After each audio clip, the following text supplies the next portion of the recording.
Hello dear students, I am Shashikant Gupta and welcomes you on pharma vision academy. आज हम पढ़ने जा रहे हैं rancidification of fats and oils, saponification of fats and oils and drying oils के बारे में। ये तीनों टॉपिक आज कवर करेंगे। प्रीवियस लेक्चर में हमने देखा था हाइड्रोजिनेशन, जिसमें रिडक्शन होता था, हाइड्रोलिसिस जिसमें वाटर के प्रेजेंस में ब्रेकडाउन होता था, और तीसरा हमने पढ़ा था हाइड्रोजिनोलाइसिस, एक्सिस हाइड्रोजन के प्रेजेंस में फैट्स एंड ऑयल्स का ब्रेकडाउन होता था। तो ये तीन केमिकल रिएक्शन देख लिए हैं।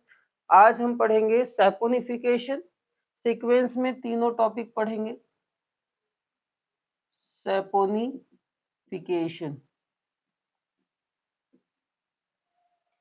इसको मैं पहले भी पढ़ा चुका हूँ हाइड्रोलाइसिस में। तो सैपोनिफिकेशन में होता ये है, इसको शॉर्ट में बोल सकते हैं formation of salt from lipid. Lipid में क्या? Fats and oils. Fats and oils को जब किस में कन्वर्ट करते हैं? सॉल्ट में। तो ये सॉल्ट कहलाता है सॉप, और ये पूरा प्रोसेस कहलाता है सैपोनिफिकेशन। ये होता कैसे है? जब फैट्स या फिर ऑयल्स को किसी एल्कली के साथ, चाहे वो पोटेशियम हाइड्रोक्साइड हो या फिर सोडियम हाइड्रोक्साइड हो, एल्कली का एक्वस सॉल्यूशन के साथ रिएक्ट कराते हैं, तो दो चीजें बनती है, सॉल्ट ऑफ फैट्स और ऑयल्स, और दूसरा बनता है glycerol.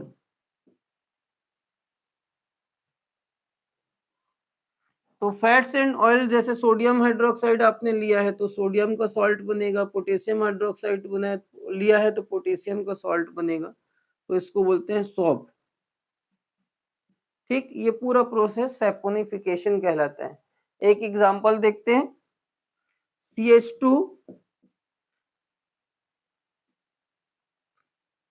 CH2 CO O C14 CH2 14 CH3,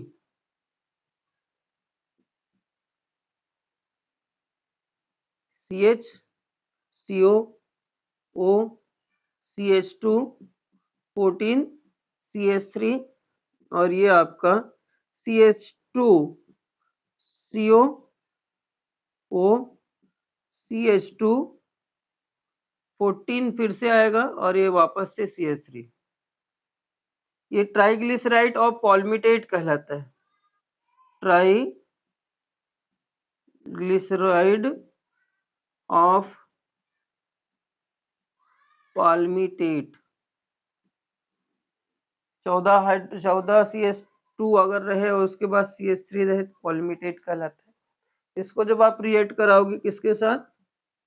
aqueous solution of sodium hydroxide, ये एल्कली है, बेस है, तो ये बनाता है सॉल्ट। सॉल्ट बनेगा तो होगा क्या? ये वाला बॉन्ड पूरा ब्रेक हो जाएगा, ये वाला बॉन्ड ब्रेक होगा और ये वाला बॉन्ड ब्रेक होगा, तो ये वाला पॉजिटिव चार्ज और ये वाला negative charge, negative positive, negative positive, तो नेगेटिव पॉजिटिव के साथ और पॉजिटिव नेगेटिव के साथ रिएक्ट करके ये बनाता है CH3 CH2 14 COONA। ठीक है, ये ऐसे तीन मॉलिक्यूल बनेंगे। एक सोडियम इसके साथ रिएक्ट करेगा, तीन आप ले लेना, एक सोडियम इसके साथ, एक सोडियम इसके साथ और एक सोडियम इसके साथ, इसके तीन मॉलिक्यूल बनेंगे और प्लस ग्लिसरॉल का फॉर्मेशन होगा।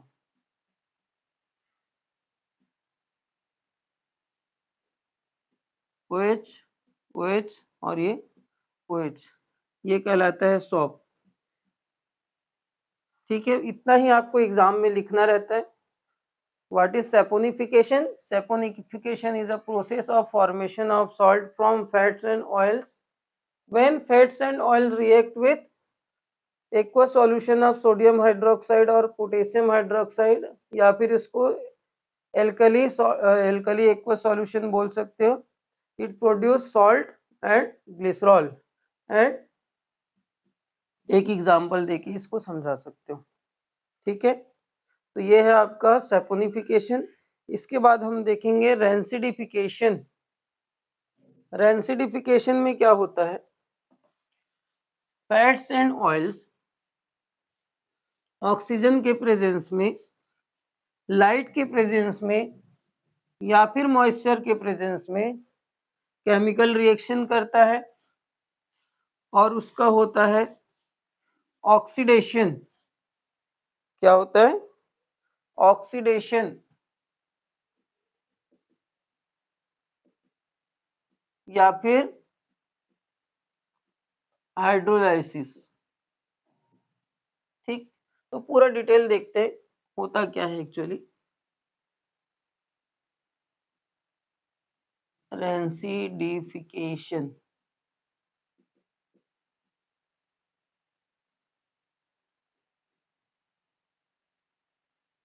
ये जनरली ऑयल्स में होता है रेंसिडिटी। ठीक है, फैट्स में नहीं पाई जाती, या फिर ये बोल सकते हैं अनसैचुरेटेड फैटी ग्लिसरॉइड में पाया जाता है और इसमें सैचुरेटेड में नहीं पाया जाता। ठीक, तो अनसैचुरेटेड फैटी ग्लिसरॉइड्स जब ऑक्सीजन के प्रेजेंस में रिएक्ट करता है, ऑक्सीजन या फिर मॉइस्चर में रहता है, क्या, वाटर, या फिर एंजाइम के प्रेजेंस में, या फिर बीटा ऑक्सीडेशन, बताऊंगा बीटा ऑक्सीडेशन क्या होता है, ये सारे के प्रेजेंस में, ऑक्सीजन मींस O2 के प्रेजेंस में मॉलिक्यूल ब्रेक होता है, या फिर केमिकल चेंजेस बोल सकते हैं। केमिकल चेंजेस में कौन सा चेंजेस आता है, ऑक्सीडेशन की वजह से या फिर हाइड्रोलाइसिस की वजह से, वाटर के प्रेजेंस में ब्रेक डाउन होने की वजह से ये फैट्स एंड ऑयल्स, ये सॉरी फैट्स की बात नहीं करते, ऑयल्स की बात करते हैं। तो ये ऑक्सीडेशन या तो कंप्लीट होगा या फिर इनकम्प्लीट होगा। तो कंप्लीट या इनकम्प्लीट ऑक्सीडेशन से ऐसा कंपाउंड बनाता है जिससे फाउल ऑर्डर आता है, गंदा बदबू आता है, या फिर फाउल टेस्ट,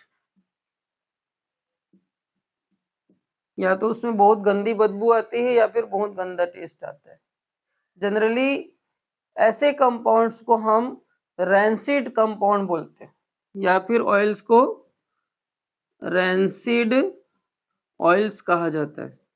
और जब ऑयल्स रैंसिड हो जाता है तो वो होता है यूजलेस, उसको हम वापस से यूज नहीं कर पाते, उसको फेंकना ही पड़ता है। किसके किसकी वजह से होता है रेंसिडिटी, ऑक्सीडेशन की वजह से, वाटर के प्रेजेंस में, एंजाइम के प्रेजेंस या बीटा ऑक्सीडेशन की वजह से होता है। Oxidation at beta position known as beta oxidation. तो आप खाने के तेल को ही अगर आप खुला छोड़ देते हैं या उसमें पानी की कोई बूंद चली जाती है तो 8-10 दिन में या फिर 2-4 दिन में वो तेल गंदा स्मेल करने लगता है। जनरली पैरासूट नारियल तेल भी आप घर में यूज करते हैं तो उसमें भी ये चीजें देखी जाती है, खाने के तेल में भी देखा जाता है। तो ये होता है रेंसिडिटी। ठीक है, तो 3 वजह से होती है, ऑक्सीडेशन की वजह से, और ऑक्सीडेशन किसके प्रेजेंस में हो सकता है, ऑक्सीजन के प्रेजेंस में, लाइट के प्रेजेंस में, या फिर मॉइस्चर के प्रेजेंस में। तो फैट्स एंड ऑयल्स ये तीनों के प्रेजेंस में जब ऑक्सीडाइज होता है तो पेरोक्साइड का फॉर्मेशन कराता है और आगे ये चल के एल्डिहाइड में कन्वर्ट होता है और उस एल्डिहाइड का गंदा स्मेल रहता है और या फिर गंदा टेस्ट होता है। ठीक, तो this is the cause of rancidity. अब देखते हैं एंजाइम के प्रेजेंस में हाइड्रोलिसिस कैसे होता है। Second cause, this is oxidation first cause, this is the second cause of rancidity. Enzyme पाया जाता है माइक्रो ऑर्गेनिज्म में।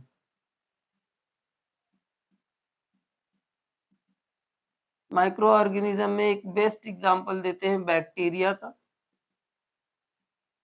बैक्टीरिया के अंदर जो भी माइक्रो ऑर्गेनिज्म पाया जाएगा वो कैटालिस्ट की तरह काम करता है। Catalyst, catalyst means chemical reactions को आगे बढ़ाने वाले, कैरी फॉरवर्ड करने वाले अपने प्रेजेंस में।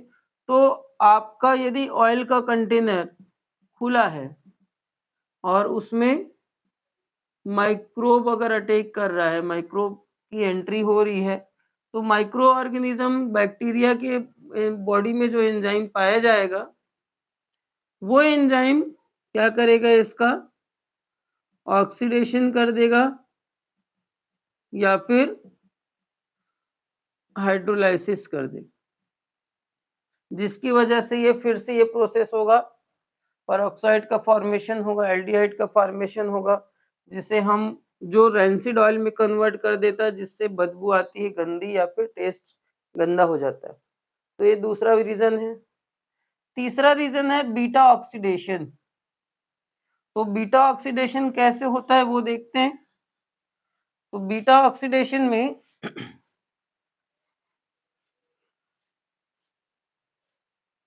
जब फंक्शनल ग्रुप की बात करते हैं तो एक एग्जांपल देके मैं बता रहा हूं, CH2 ये सैचुरेटेड फैटी एसिड में होता है।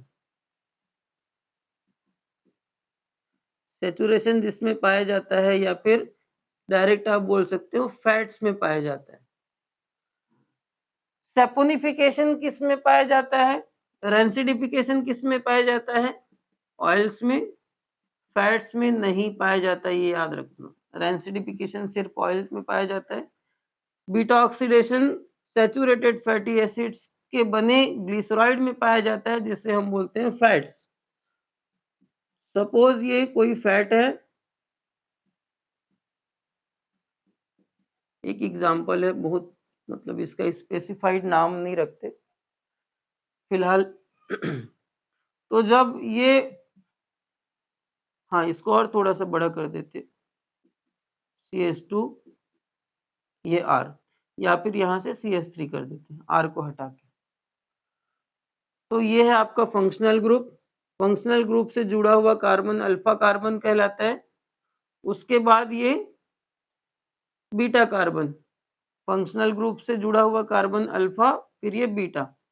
तो थर्ड रीजन पढ़ रहे थे रेंसिडिटी का, beta oxidation. Beta oxidation of saturated fatty acids के ग्लिसरॉइड्स या फिर फैट्स। तो इस बीटा पोजीशन पे ऑक्सीडेशन होता है, इस पोजीशन पे अल्फा और कार्बन, अल्फा और बीटा के बीच में। ठीक, तो बीटा पोजीशन के जो कार्बन है उसमें आता है क्या, डबल बॉन्ड। क्या आएगा, डबल बॉन्ड।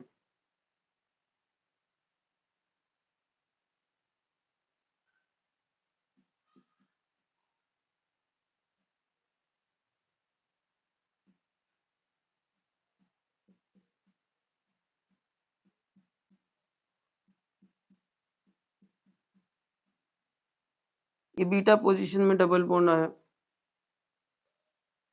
तो नेक्स्ट प्रोसेस में होता ये है, आगे फिर से ऑक्सीडेशन इसका होता है। तो ये फिलहाल सैचुरेटेड था और ये कन्वर्ट हुआ है अनसैचुरेटेड में। और नेक्स्ट केमिकल रिएक्शन जब होता है तो ये वाला बॉन्ड ब्रेक होके ये अल्कोहल में कन्वर्ट हो जाता है।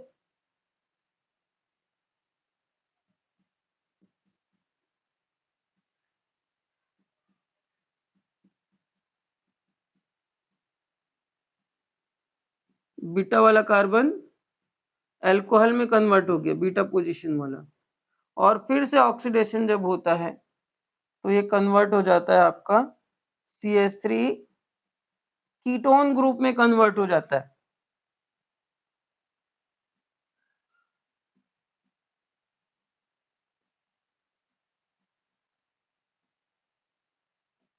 ये है कीटोन ग्रुप। तो बीटा पोजीशन वाला कार्बन सैचुरेटेड था, ऑक्सीडेशन हुआ इसका, बीटा ऑक्सीडेशन से क्या बना, अनसैचुरेटेड। अनसैचुरेटेड के बाद फिर से ऑक्सीडेशन कंटिन्यू रहा, अल्कोहल बना, अल्कोहल फिर से ऑक्सीडेशन के बाद कीटोन में कन्वर्ट हुआ। तो बीटा कार्बन CH2 से डायरेक्ट कन्वर्ट हुआ है कीटोन ग्रुप में, इसको बोलते हैं beta oxidation of saturated fatty acid, या ड्यू टू बीटा ऑक्सीडेशन ये कीटो एसिड में कन्वर्ट हो जाते हैं। इसमें कीटो एसिड, या फिर एस्टर भी बोल सकते हो, कीटो एस्टर, एस्टर से बना है कीटो एस्टर। अगर एसिड से आप एसिड का बीटा ऑक्सीडेशन करा रहे हो तो कीटो एसिड बनेगा। तो ये तीन रीजन है रेंसिडिटी की, और ये रेंसिड हो जाएगा ऑयल्स, रेंसिड। रेंसिड होने से उसकी स्मेल गंदी हो जाएगी और उसका टेस्ट भी गंदा हो जाता है। This is the second topic, that is called rancidity. तीसरा टॉपिक आज हम पढ़ने जा रहे हैं वो है ड्राइंग ऑयल्स। ड्राइंग ऑयल्स का मतलब आपको समझ में आ रहा होगा, ऐसा तेल जो सूख जाए, ठीक है। या ऑयल्स की सूखने का जो भी स्टडी है या जो उसकी प्रॉपर्टी है ऑयल्स, और वो भी ड्राइंग ऑयल्स। तो ऑयल्स जो होता है वो हो जाता है ड्राई, और ड्राई होने की वजह से वो एक फिल्म बना लेता है, फिल्म का फॉर्मेशन कर लेता है, और वो फिल्म हार्ड हो जाता है, और हार्ड होने की वजह से वो प्रोटेक्टिव लेयर का फॉर्मेशन कर लेता है। प्रोटेक्टिव लेयर मतलब सपोज स्किन में आपने ड्राइंग ऑयल्स लगाया है, तो ड्राइंग ऑयल्स क्या होगा, ड्राइंग ऑयल्स हमारे स्किन में ड्राई होके वो एक प्रोटेक्टिव लेयर बनाएगा, थिन फिल्म बनाएगा, हार्ड हो जाएगा। हार्ड हो जाने के बाद हमारे लेयर्स में मॉइस्चर को हमारी स्किन से रिमूव होने से बचाएगा, मीन्स हमारे स्किन में मॉइस्चर लेवल को बना के रखेगा, मीन्स डिहाइड्रेशन होने से रखेगा। तो ड्राइंग ऑयल्स बहुत ही ज्यादा इंपॉर्टेंट होते हैं। ये ड्राइंग ऑयल्स ऐसा नहीं है कि वाटर के लॉस के कारण से होता है, वाटर के लॉस के कारण से नहीं होता है। ये ड्राइंग ऑयल्स का बिहेवियर ऑक्सीडेशन की वजह से होता है। ऑक्सीजन के प्रेजेंस में ये बनाता है सुपर ऑक्साइड, सुपर ऑक्साइड, और वो सुपर ऑक्साइड आगे चल के एक दूसरे से करता है क्रॉस लिंक। क्रॉस लिंक मतलब सपोज ये मॉलिक्यूल है, ये मॉलिक्यूल है, ये मॉलिक्यूल है, ये मॉलिक्यूल है, ये मॉलिक्यूल, ये सारे मॉलिक्यूल है, तो ये आपस में बॉन्ड कर लेंगे इस तरीके से। ये इस तरीके से, तो इसको बोलते हैं क्रॉस लिंक। कुछ इस तरीके से एक दूसरे को पकड़ लेना या जकड़ लेना। क्रॉस लिंक की वजह से ये बनाता है पॉलीमर, और पॉलीमर की ये बनाती है फिल्म, और वो फिल्म आगे चल के हार्ड हो जाता है, जिसे हम कॉस्मेटिक में स्किन प्रोटेक्टिव लेयर के रूप में हम यूज करते हैं ऑन स्किन, ठीक। तो आप इसको अगर एक्सप्लेन करना चाहो तो कैसे एक्सप्लेन करोगे? Drying oils are a unsaturated fatty glycerides which react with oxygen and form superoxide. It gets cross-linked and form polymers or get polymerized. It produce it produce a thin film which get hardened and produce protective layer of skin, protective layer on skin. ठीक है, तो drawing oils में example आता है linseed oil,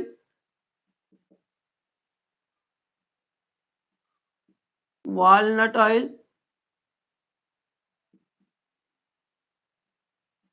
wild rose oil, perilla oil, ठीक है, wheat nut oil,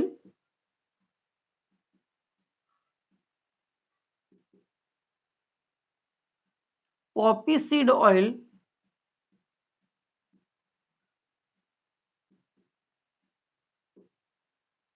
ये सारे के सारे ऑयल्स जितने भी हैं वो सारे के सारे ड्राइंग ऑयल्स के अंदर आता है।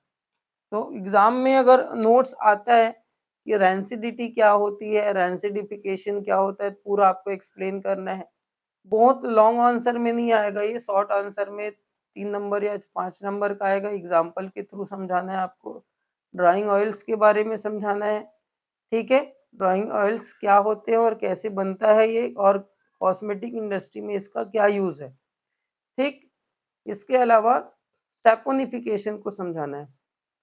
तो ये जितने भी chemical reaction fats and oils है, उस केमिकल रिएक्शन की प्रॉपर्टी को बेस मानते हुए हम इसकी क्वालिटी को चेक करते हैं। एनालिसिस में हम ये देखते हैं कि कौन सा ऑयल की क्वालिटी कैसी है, अच्छी है या बुरी है। उस चीज को हम सैपोनिफिकेशन नंबर से, आयोडीन नंबर से, एसिड वैल्यू से कैलकुलेट करते हैं। तो ये सारे के सारे वैल्यूज किसी भी ऑयल्स की क्वालिटी के लिए, फैट्स की क्वालिटी को चेक करने के लिए नेसेसरी होता है, जिसे हम नेक्स्ट लेक्चर में पढ़ेंगे। Thank you so much for watching, have a nice day. इस चैनल को सब्सक्राइब करें, इस वीडियो को लाइक करें, बेल आइकॉन को प्रेस करें, जिससे आपको रेगुलर बेसिस पे अपडेट मिलता रहेगा। Thank you.